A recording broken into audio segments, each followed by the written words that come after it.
Welcome back to the Let's Talk About EX podcast. I'm your host, Ryan McGrory, and today we're diving into a lively conversation with Luke Jamieson, a celebrated figure in customer and employee experience. Luke's journey from a pastry chef to top global influencer in CX and EX has given him a unique perspective on creating engaging environments that resonate on every level. So join us as Luke shares insights from his unconventional career path, including his playful take on corporate bios and his insights on the power of gamification in the workplace. Luke, how are you? I'm good. How are you, Ryan? I'm splendid. I have to put my hands up. I don't have a bio to read out. I'm hoping you can help me, mate. Can you spin one up quickly? Well, mate, let me tell you a story. I've recently been rethinking my bio. I thought I would ask ChatGPT to roast my current bio, and it's pretty brutal and pretty funny. So I thought maybe let's start with that Yeah, go because for my bio might change, I reckon, after hearing what ChatGPT had to say about it. So I have my bio. My headline is top global CX EX future of work thought leader and well behaved larrikin, and we can talk about what a larrikin is if you want, but look, it says translation. I'm the coolest kid on the block, but don't worry, I won't wreck the house too much. it.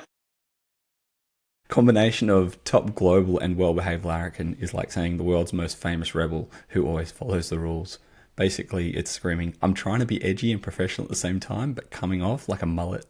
Business in the front, party in the back, and there's some great ones. What is the other part it says? There was some other good roasts in here. Top global influencer. The modesty is overwhelming. Starting with a humble brag is always a bold choice. Nothing says I'm relatable like letting everyone know you're on top of the world. And then look, I'll finish with this one because it's a pretty good roast.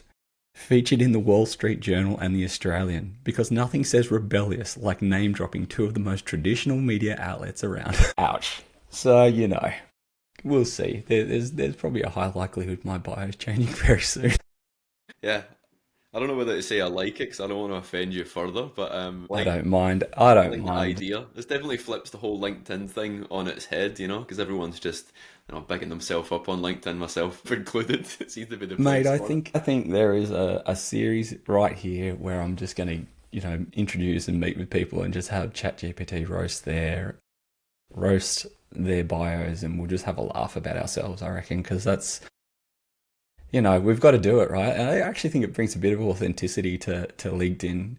It is a challenge to be like, hey, look, I'm pretty good at this stuff and I've been recognized about it, but hey, I also am a real person and don't want to sound like an absolute wanker. Might have to edit that one out, but hey.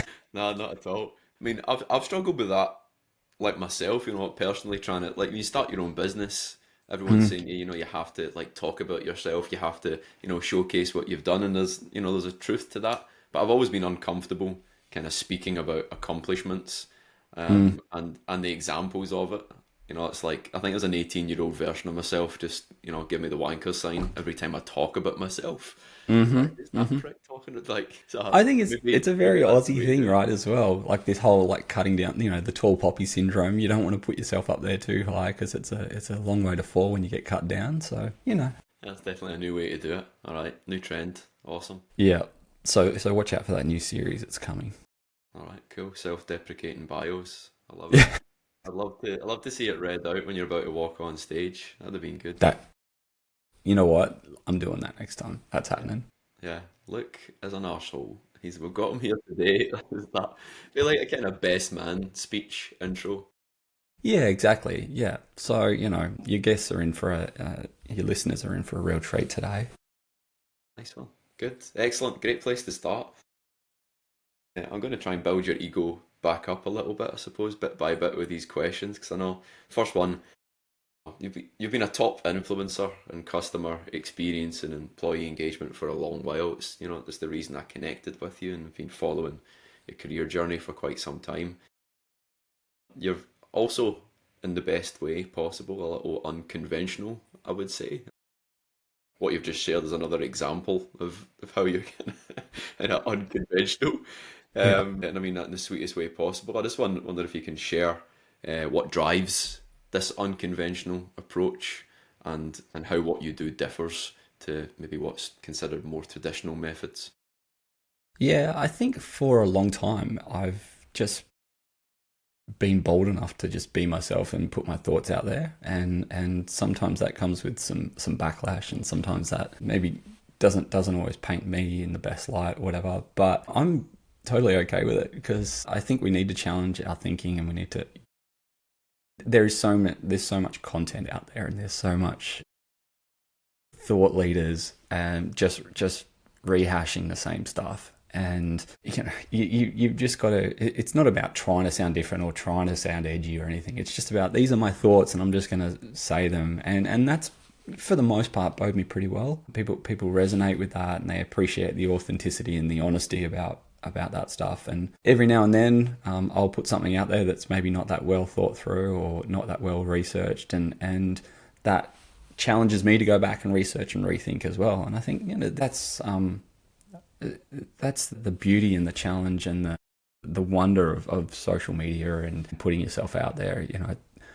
You can, it's a learning experience, right? So, with the unconventional stuff, look, I started as a baker and pastry chef. That was my trade when I left school. And my family were blue collar workers, right back to the first fleet kind of thing. So the whole white collar job wasn't really ever really in my future. I never thought, but I did land there. I landed there through getting into contact centers and starting on the phones. And what I found, and look, maybe roll back slightly. I grew up in a pretty religious family. I was a youth pastor. I was doing like lots of that sort of leadership, before I even got into work. And so to then move into a work environment, I was able to apply those leadership skills pretty quickly, which helped my career trajectory within the corporate world. But the big thing was that I kept seeing that things could be done differently, right? And, my parents were always frustrated by me as a kid, because I would get new toys and I'd pull them apart because I was just so curious about how they worked. And I kind of applied the same thing, I think, through my whole life, and particularly with work. And that's the unconventional approach, right? I read this, there's this great book called Rare Breed, and if you get a chance, it's worth having a read, but it really looks at the different parts about how we bring ourselves to work, that being a rebel, being weird, being audacious, and a lot of these traits are considered as not great traits, but there is a healthy side to them as well. And so after reading that, I was like, you know what, why don't I steer into that more and just be totally okay with the fact that I am unconventional in my approach and maybe a bit rebellious every now and then. So yeah, so that's how it goes. There's nothing cool about conventional. And you've certainly had an unconventional career journey. I'm surprised to hear that. I mean, I've followed a lot about your career. I didn't know those two facets, and I suppose celebrating your freedom from being a pastry chef, you can now sport that lovely moustache without having to put a little hairnet over it. So yeah, exactly. a benefit. One of the kind of jumps that I noticed that you'd made, you spent time working in contact and call centers, and you'd worked in an operational setting. You've also worked in customer experience, and then you made that jump to employee experience and employee engagement. What kind of insights have you brought from customer experience into employee experience and employee engagement? And that's so going into that contact center space and being in moving into CX roles and doing voice of customer and strategy and all that sort of stuff. That it leans heavily on the customer experience side of things. But for me, that employee experience, so we hear it so much now, great EX equals CX, but what the hell does that actually mean? And it's like, just because we treat our employees well does not mean that they're going to be great at customer experience. But it does help. Look, it does help. And where that crossover, where that passion for employee experience really came from was from leading like thousands of people. Like I've led thousands of people in my career now with contact centers. And the thing that really got me thinking about that and passionate about that was this realization that the system of how we do things in a corporate world is broken. And the way we think about motivating people and caring for them and looking after their well-being is broken. And and that comes from this top-down perspective of this is our big goal. We're going to break it down into all these little widgets, and you're going to perform these widgets in order to get us there. That doesn't motivate anybody. It doesn't recognize their individual approach to anything. And so as I was, particularly when I was running contact centers, and we could talk about gamification a bit more if you want, but gamification, I didn't even know it was called gamification. Like I'd come across this, and it was talking about how this guy who had created this game had recognized that different people, that there was different. Richard Bartle is very famous in the gamification space now, but he came up with this whole thing of like, when somebody is playing the game, they're playing for different reasons. There's people who are there for social reasons. There's people there to win the game. There's people there to find all the loopholes, and there's people there to train others, and all these different things that were motivating people to play his game. And when I looked at that article and then I looked at the contact center, I realized that they were the same thing. There's all these different personalities here. They've got these great people who are subject matter experts that want to teach other people how to work, how to do a great job. We've got these people who are there for the social aspect of work, and they're the people who, when you want to champion something, you go to them first because you know that they'll pump it up with everybody else. You've got these people who are purely driven by KPIs and achievement and getting recognition. And unfortunately, we design our KPIs for just one demographic, right? There's one person that just wants to achieve KPIs, and not everyone's going to be motivated by that. And so then that sparked this whole thing of how do we rethink how we measure people, and how do we measure the things that are the behaviors that we want to see, and those outcomes will then come. And so that's where I steered really hard into gamification and learning more about like just the psychology and the chemicals that kick off in our brain when we achieve certain things or socialize with others. And I just got really passionate about that we can. And then once that was all rolled out, the benefits started to flow. We started just to have this crazy success. Like customers were happier, we were more profitable as an organization. All the things that you would hope for came from creating not a great employee experience, because it more about an employee engagement, but just this holistic approach to how we see people. So it became this virtuous cycle, and there's kind of this thought of a customer experience virtuous cycle where you create a great experience, that person becomes more loyal, they then contribute more money, so you develop your product, which then people are then more happy about, and this cycle just starts. But then I see that there was also this virtuous cycle within employees, right? So when an employee enjoys their job, that's one part, but we also have a huge thirst for learning as humans. And so when we then feed that thirst for learning and train people and coach people and develop people, they then get an understanding for their role. They then put this intrinsic value around that understanding. That value then, because they value it, they then care for it. They have pride in their work, and then they enjoy their work more. If we then use that virtuous cycle and then say feed off that understanding, that quality, that productivity and everything, that leads into great customer experience, because the customer's getting knowledgeable people who are happy to do the job. And then that leads to this idea of business success. And then if businesses then use that success to then feed back into their employees and give them more training and all these things, then it kicks off these two virtuous cycles that just perfect synergy with each other. And so when we talk about great CX equals great, a great EX equals great CX, I think that it's actually a really complex network to go. It's not about just simply, just treat your employees well, give them good benefits, and then they'll do well for your customer. It's not that simple. That's a great answer, and I think it shares your thinking around this, and also your experience. And I'm interested about your experience. Why do you think customer experience and employee experience sit so separately in organizations? Like it's in the single digit percentage of organizations actually link them together directly. Yeah, I am seeing employee experience as a metric within customer experience a little bit more. I think it's a little bit of a piecemeal approach, but I think it's still a positive step. I I think they sit separate because we want to have ownership over something. Like we get territorial, right? And HR owns the experience, and ops owns the, Yeah. and marketing own the CX. And so they do sit in these separate buckets. And yeah, it's a challenge. I think it's that hierarchical challenge that we have just with organizations and structure. I think we need to rethink I would love to just rethink how organizations structure themselves in such a way that is way more holistic in the approach. You know, I think the agile working kind of took a small step in that direction, but it's too tech focused.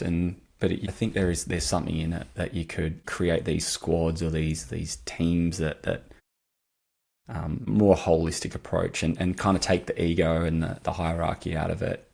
Probably sounds a bit kumbaya, but you know, there's I get it. I get it. Like, in my opinion, I think we label things far too frequently, and I mm, think that gets in the way of people thinking mm, with a sense of togetherness or a oneness. And I think, you get departments set up for particular things, and then you get sub departments, and then you've split things up. mm, Split the cake up in so many ways that everyone's an island rather than yeah, being part of the one collective. And that definitely gets in the way of that kind of shared thinking or shared decision making when it comes to yeah. people, when it comes to customer, or when it comes to finance or anything else.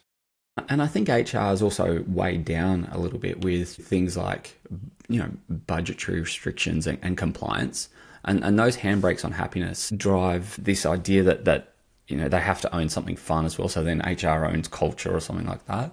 And you know, I was never popular with this opinion, but, you know, I owned culture. Like as the leader of the business, of my line of business, I own the culture within that. And then the people within that own the culture. It wasn't, you know, it's a set of behaviors, positive behaviors repeated. We own the culture. It can't be owned by a department. And I always treated HR as a service provider of like, tell me what I can and can't do in order to support what I'm trying to do. And that was really unpopular. It actually doesn't lend to the what I was saying just before around hierarchy and because you treat them as separate departments, you don't work the way you need to work together.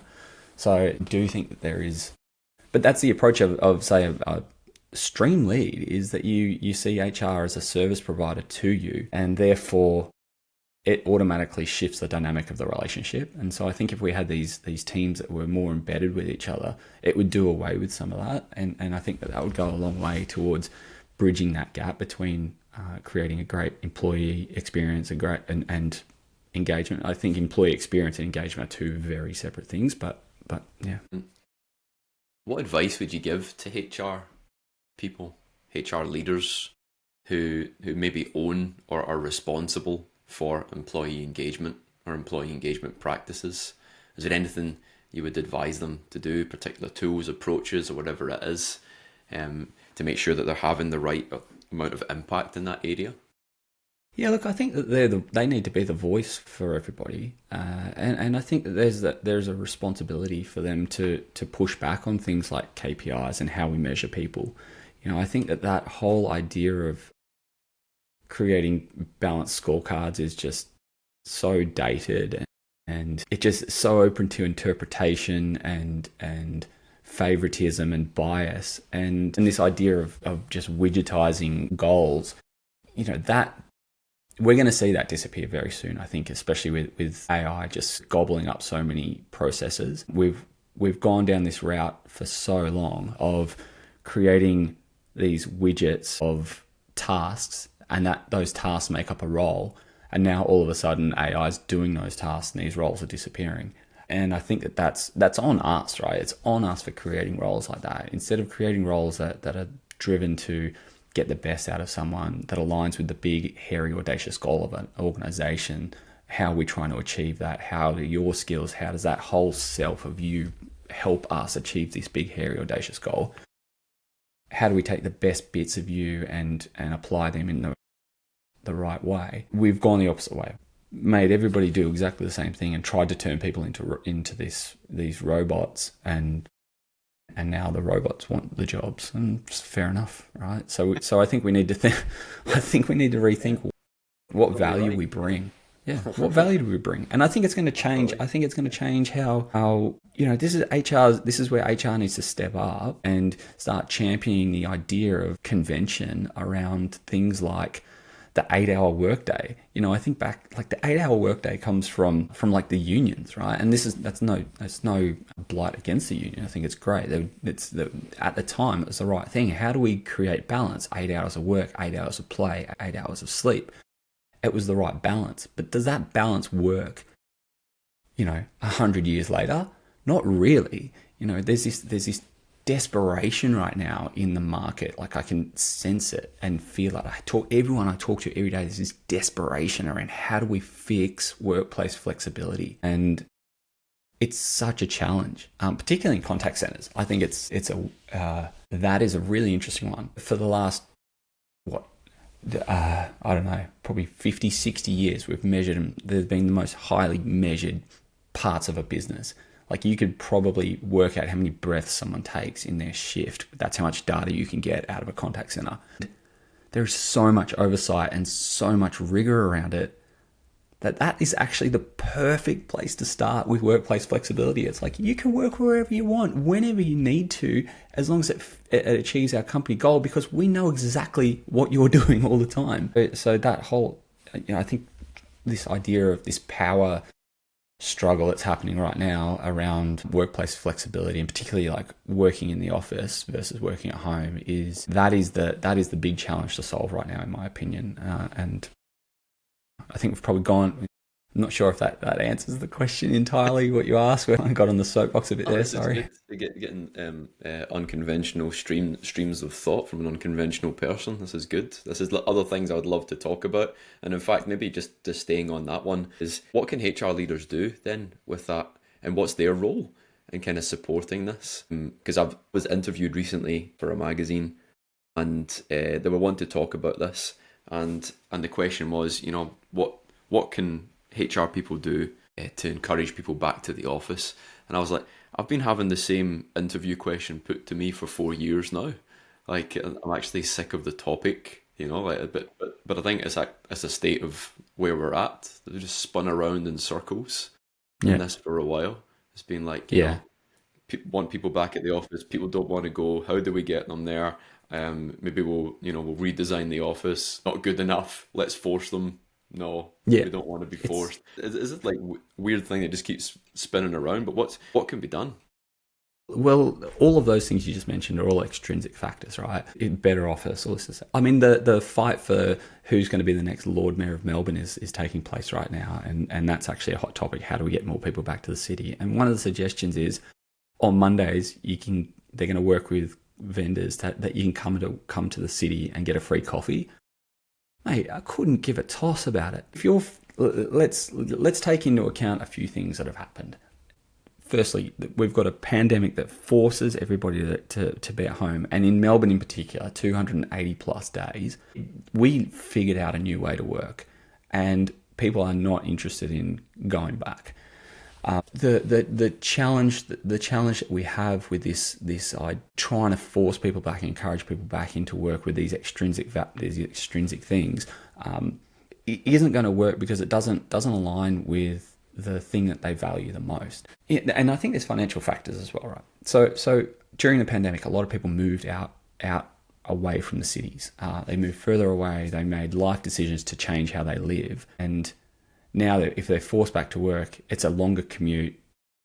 There's a cost of living crisis going on. People, you go to the city and you have to, coffees are $6 now, $10 for your train ticket.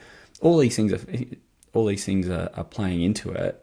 A free coffee's not going to get me to the office, because that's not what I value. What I value the flexibility to be able to pick up my daughter from school, the flexibility to be able to work when I need to in order to give and as long as I think the inputs are happening and you're getting the results, there's nothing wrong with it. But there is an expectation that needs to be on both sides. If you're from your workplace, the expectation from the employee is to be able to have flexibility and work from home, then the employee should also expect that the employer gets the productivity that you're saying you give by being at home. And so there is a conversation that needs to be facilitated really clearly around that, and HR has the opportunity to lead this and grab this and run with this around what are the expectations on both sides of the fence that need to have take place. I think the only other thing around this forcing back to the office or coming back to the office, what is the purpose?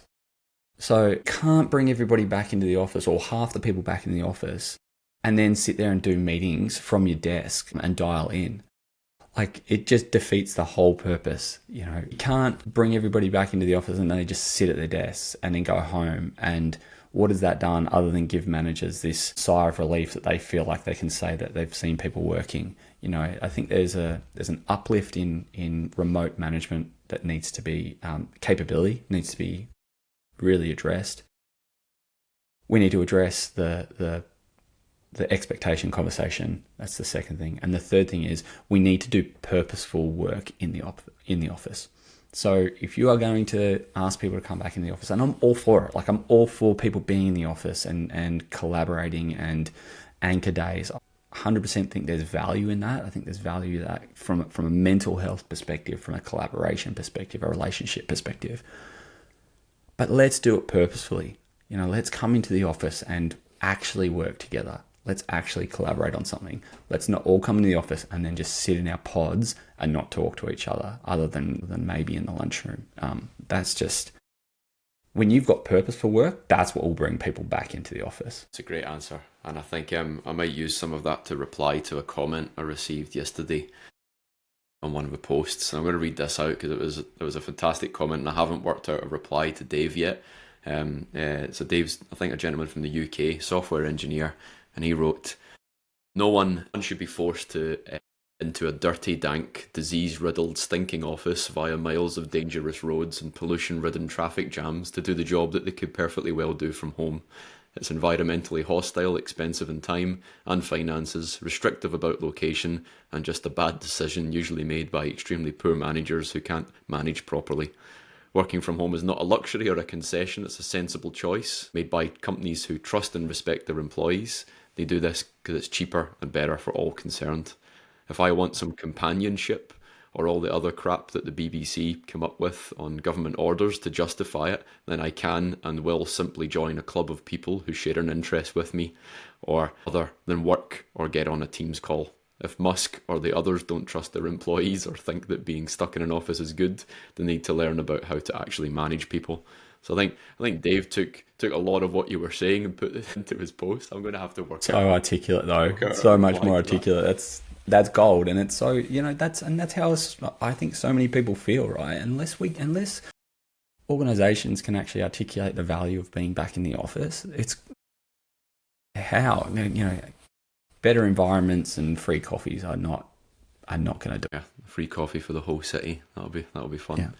I'll be interested to see what happens. I mean, even environmentally, it doesn't make sense, right? But look, I think the challenge, there's such a bias in this, right? There's a sunk cost bias with real estate that is not being used, and there's businesses in the CBD that are struggling because of this. So that's their driving factors, their biases that are driving this. But there has to be other solutions to this, right? It has to be.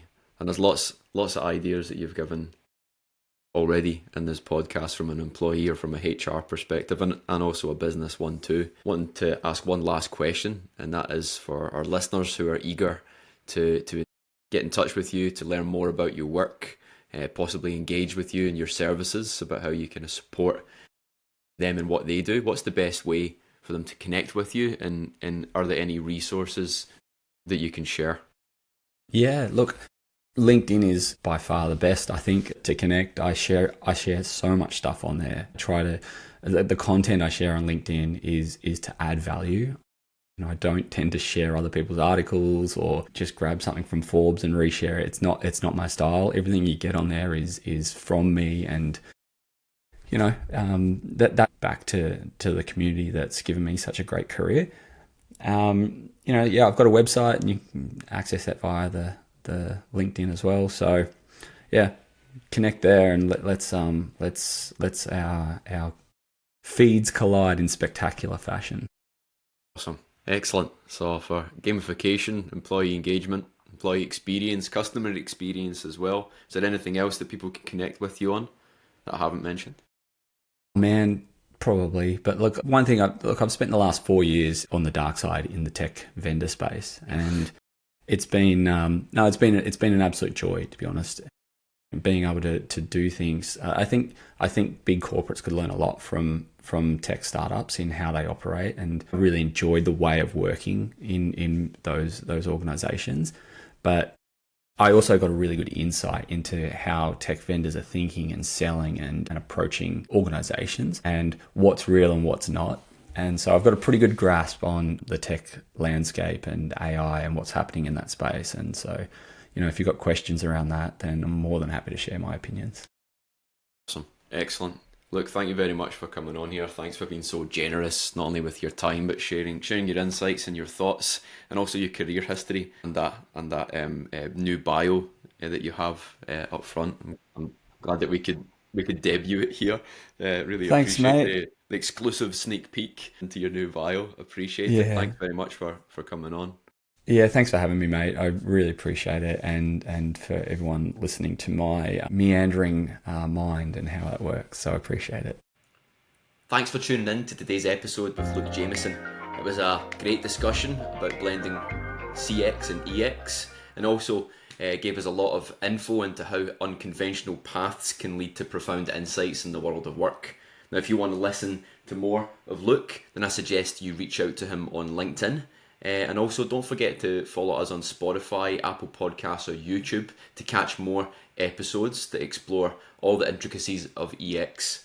Until next time, keep fostering those connections in your workspace and get ready to create experiences that truly resonate.